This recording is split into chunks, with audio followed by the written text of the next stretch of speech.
નમસ્કાર દર્શક મિત્રો, હું અનિતા શાહ ગુજરાત પ્લસ ન્યૂઝમાં આપનું હાર્દિક સ્વાગત કરું છું.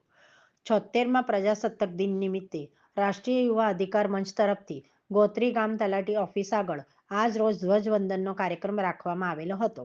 કાર્યક્રમમાં મુખ્ય અતિથિ તરીકે ઈશ્વરસિંહ પડિયાર, ક્ષત્રિય સેવા મંડળના પ્રમુખ શ્રી તથા ગુજરાત પ્રદેશના ગુજરાત દલિત સંગઠનના મહામંત્રી શ્રી વિનોદભાઈ સોલંકી તથા સામાજિક કાર્યકર શ્રીમતી રંજનબેન ભટ્ટ ઉપસ્થિત રહ્યા હતા. રાષ્ટ્રીય યુવા અધિકાર મંચ હોદ્દેદારોમાં શ્રી જે.ડી. સોલંકી સાહેબ, ગોત્રી પ્રભારી શ્રી તથા બિપિનભાઈ સોલંકી અને હિરેનભાઈએ આયોજન કર્યું હતું.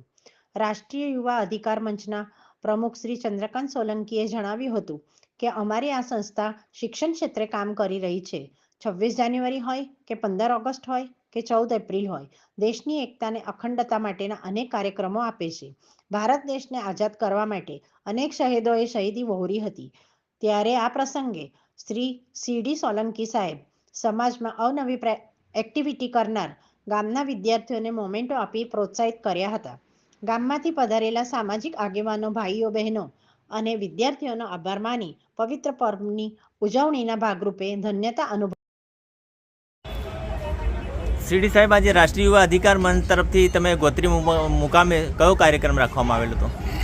આજ રોજ સ્વતંત્ર ભારતના 76મા પ્રજાસત્તાક દિન નિમિત્તે અમે રાષ્ટ્રીય પર્વની ઉજવણી કરી છે. રાષ્ટ્રીય પર્વની અંદર આજે અમારા ગોત્રીનું ગૌરવ અમારા શ્રી ક્ષત્રિય સેવા મંડળના પ્રમુખ શ્રી ઈશ્વરભાઈ પડિયાર સાહેબને અમે આમંત્રિત કર્યા હતા. આજે 76મા પ્રજાસત્તાક દિન નિમિત્તે ઈશ્વરભાઈની સાથે સાથે એમની ટીમની અંદર જગદીશભાઈ, અમારા ગામનું ગૌરવ રંજનબેન, અમારા સાથી મિત્ર જે.ડી. સાહેબ, વિનોદભાઈ સોલંકી મહામંત્રી સાહેબ, આજે સર્વ લોકોની ઉપસ્થિતિની અંદર આજે અમે ભારતનું ગૌરવ સાથે દેશના ધ્વજવંદનનો કાર્યક્રમ પરિપૂર્ણ કરેલ છે. તમે દર વર્ષે આ કાર્યક્રમ ઉજવો છો, ત્યારે નવયુવાન કાર્યકરોને તમે શું સંદેશ આપવા માંગો છો? દર વર્ષની જેમ જે રીતના દેશની અંદર સરહદી વરીને જે લોકો શહીદ થયા છે એ શહીદોને માન સન્માન પૂર્ણ મળે એવા મારા પ્રયાસ રહે છે.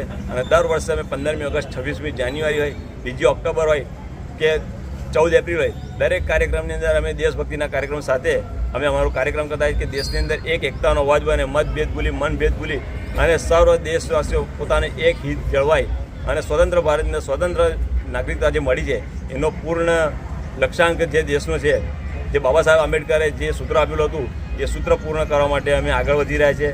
દેશ, એક સમાજ, એક અધોગતિ, એક પૂર્ણ દેશ બને એવી અમારી મહત્વાકાંક્ષા છે. બેન, આપશ્રી દર વર્ષે આ કાર્યક્રમની અંદર જ્યારે ઉપસ્થિત થાઓ છો ત્યારે આ સમાજને તમે કઈ દિશા તરફ એને સંદેશો આપવા માંગો છો? સમાજ, આ સમાજ નહીં, સર્વ સમાજ, આપણો સર્વ સમાજ એક જ છે. અને મારું તો એક જ કહેવું છે કે આપણે ભારત દેશના વતની છે અને ભારત દેશના એક જ વતની છે એ રીતના રહેવું જોઈએ. અને દરેક એકમેક થઈ અને એકબીજાનો સહકાર, સાથ સહકાર આપી અને એ લોકોને પ્રેરણા એમની પૂરી પાડવી જોઈએ. Thank you. આપણું નામ? રંજનબેન બ્રહ્મ.